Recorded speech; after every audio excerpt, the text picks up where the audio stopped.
Bom dia, Paulo Moura, cientista político, 4 de março de 2021. Hoje, gente, nós vamos falar do novo tipo de oposição a que está sendo submetido o governo do presidente Bolsonaro. Existem dois tipos de oposição política que se pode fazer a um governo. A oposição tradicional, que é feita pelos partidos políticos, eventualmente associados a grupos de pressão, sindicatos, ONGs, enfim, segmentos da sociedade cujos interesses são contrariados por um governo e que, portanto, se associam aos partidos para fazer oposição, e a oposição sistêmica, que é sobre isso que nós vamos falar hoje. Antes de entrar no assunto, meus parabéns, minhas saudações aos amigos do canal Terça Livre. Felicidades, gente! O Terça Livre ganhou na justiça o direito de voltar ao ar. É isso aí, não está mais banido, e a vitória do Terça Livre não é uma vitória só do Terça Livre. O primeiro canal no mundo que foi banido e conseguiu voltar pela justiça. É isso aí, a vitória é de todos nós, é dos conservadores do mundo inteiro. Ao ganhar essa causa na justiça, o Terça Livre abriu uma jurisprudência que servirá para defender a todos nós em casos similares. Parabéns ao Alan, ao Ítalo, ao Max, à equipe do Terça Livre, meus amigos lá. Quem não sabe, gente, eu sou colunista da revista Terça Livre, da revista digital. Publico lá na revista 2 artigos por mês. Então é isso. Dito isso, o recadinho comercial de sempre. Não se esqueçam de se inscrever no meu canal do Telegram, Dextra by Paulo Moura. Assim, você recebe em tempo real os links das notícias e análises que eu publico no site dextra.jor.br e os links dos meus vídeos aqui do canal, que eu boto lá no Telegram imediatamente após publicar.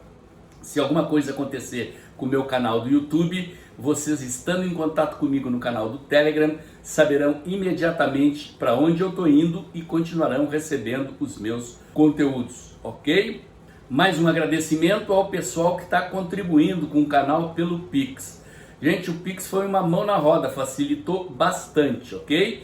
Qualquer doação é bem-vinda para ajudar a manter o canal, a fazer com que o nosso trabalho seja reconhecido e valorizado, incentivando que eu continue buscando aqui, pesquisando conteúdos de qualidade, sistematizando a minha análise de conjuntura para apresentar diariamente para vocês. Faz um Pix lá e muito obrigado. Muito bem, eu caracterizei no início do vídeo o que é a oposição tradicional, aquela feita por partidos políticos e grupos de pressão. Ela se circunscreve exclusivamente ao subsistema político. Ela acontece exclusivamente no terreno da política, e a mídia, nesse contexto, cumpre o papel exclusivamente de relatar à sociedade os fatos correntes da política. Óbvio que os veículos de comunicação no esquema tradicional tinham linhas editoriais, suas preferências, mas nunca se viu o que está se vendo hoje, que se trata de uma oposição sistêmica. O que é oposição sistêmica? Vamos lá, gente. Primeiro é preciso situar um fato sobre o qual eu já falei várias vezes nos outros vídeos aqui no canal, de que o presidente Bolsonaro foi um candidato antissistema. Ele não se elegeu pelo método tradicional, por dentro dos partidos tradicionais, compondo com o establishment, sendo escolhido e apoiado por grupos de interesse econômico, por grupos políticos. Ao contrário, ele concorreu contra o establishment, contra os grupos políticos e econômicos tradicionais que dominam o Estado brasileiro.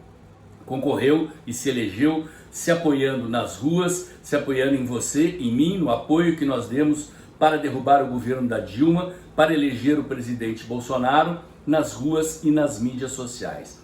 Era, portanto, um governo antissistema. Isto até a necessidade que o presidente sentiu de mudar de estratégia quando percebeu que não teria força suficiente para mudar as instituições utilizando aquele método de ação política. Em meados de 2020, então, o presidente mudou de estratégia e passou a compor com o Centrão, um pedaço do establishment. Trouxe para dentro do governo uma fatia do Centrão, dividiu os grupos de apoio que então se alinhavam com o Rodrigo Maia, que era a cara política do inimigo dentro do sistema político, rachou o Centrão, em seguida preparou a vitória dos seus aliados na eleição para a presidência da Câmara e do Senado, venceu a eleição e passou a jogar o jogo dentro do sistema. Deixou de ser, portanto, um político, um presidente antissistema. No entanto, a oposição não deixou de fazer oposição a ele de forma sistêmica, ou seja, o presidente não enfrenta exclusivamente os partidos de oposição, os sindicatos, as ONGs, enfim, a esquerda tradicional e aqueles grupos políticos que ele contrariou ao vencer a eleição. O presidente tem como inimigos, além desses grupos políticos, o establishment político como um todo. A cara mais expressiva desse establishment é o STF, uma corte bolivariana representada por gente escolhida pelos derrotados da eleição nos últimos anos. Todos aqueles grupos políticos institucionais que o presidente derrotou na eleição têm lá seus representantes indicados no STF, portanto, parte expressiva, parte principal, a instituição que comanda o sistema judiciário no país, faz oposição ao governo. Da mesma forma, a mídia. Isto é algo inédito no mundo e não está acontecendo só no Brasil. A imprensa definitivamente deixou de ser um conjunto de veículos de comunicação desconexos que se basta ao relatar para a sociedade os acontecimentos da sociedade. A mídia hoje opera em uníssono, unificada, faz parte do sistema de corporações globais e disputa politicamente a versão da realidade com os grupos de interesse, os grupos políticos existentes naturalmente em toda a sociedade. Ela age, portanto, como se fosse um partido político. Jornalistas deixaram de ser relatadores objetivos e independentes da realidade e passaram a ser ativistas políticos de oposição. Mais do que isso, é importante entender o método como esses caras atuam. Eles atuam pelo método da Blitzkrieg. Blitzkrieg, se você não sabe, é um nome que designa uma técnica de ataque desenvolvida na Segunda Guerra Mundial que combinava ataques por ar com bombardeios massivos e ofensivas de infantaria por terra, muitas vezes envolvendo também desembarque de tropas pelo mar. Era um ataque total em larga escala por todas as frentes, por terra e ar e mar, visando destruir completamente a capacidade de defesa do inimigo. Além desses elementos, ou seja, o sistema político tradicional, os partidos, as ONGs, os sindicatos, o judiciário, no caso brasileiro, as corporações da mídia, o presidente Bolsonaro enfrenta também como inimigos os globalistas, as corporações internacionais que querem governar o mundo sem serem eleitos. Temos então um mapa de forças que é inimiga do nosso governo. Então é um conjunto de forças excepcional que de tempos em tempos orquestra ataques em formatos de Blitzkrieg. No primeiro ano de governo de Bolsonaro, o primeiro ataque em massa desse tipo aconteceu em torno da questão das queimadas da Amazônia. O governo passou meses sendo bombardeado pela mídia internacional e nacional em torno desse tema, fazendo parecer até que o presidente ia pessoalmente lá no Pantanal e na Mata Amazônica tocar fogo no mato por prazer. Todos vimos o que aconteceu.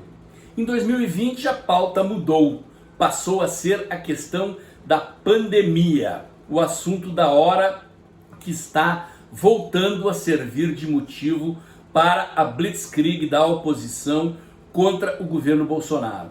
Então a mídia em uníssono, todo o noticiário, o tempo inteiro, batendo no presidente, batendo no governo, agindo em combinação com a oposição. No sistema político, a oposição tenta empurrar o presidente para a irresponsabilidade fiscal.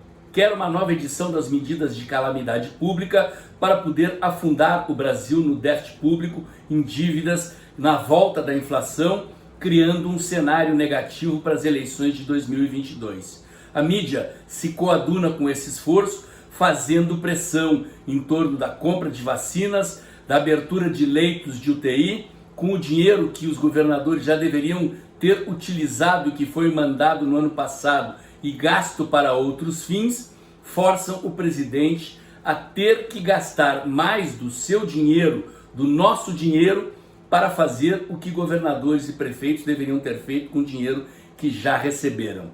O objetivo é claro: estourar as contas públicas, aumentar o déficit fiscal, aumentar o endividamento, destruir o cenário econômico que, se for positivo em 2022, garante a reeleição do presidente Bolsonaro. Esse ano talvez assistamos à combinação de dois temas de ataque. Enquanto neste momento a pandemia cresce, possivelmente em meados do ano, no período das secas na Amazônia, voltaremos a ver uma blitzkrieg em torno do tema das queimadas e da Amazônia. Já fiz vídeo aqui no canal sobre isso, alertando o governo para se preparar. Vou botar o link aqui em cima para você ver se não viu. É isso então, gente. Não vivemos tempos normais. Vivemos tempos excepcionais e esses caras que querem derrubar o governo conservador que nós elegemos, talvez o principal governo conservador no mundo hoje, dado o papel, a importância e a relevância da economia brasileira no mundo, é o bastião da resistência contra as forças globalistas. Eles não descansarão enquanto não conseguirem derrubar o presidente Bolsonaro, derrubar o governo que nós elegemos. É só anotar, sentar e esperar. O ataque que está acontecendo em torno da pandemia não vai se limitar a isso. Eles querem atacar também em torno das queimadas da Amazônia.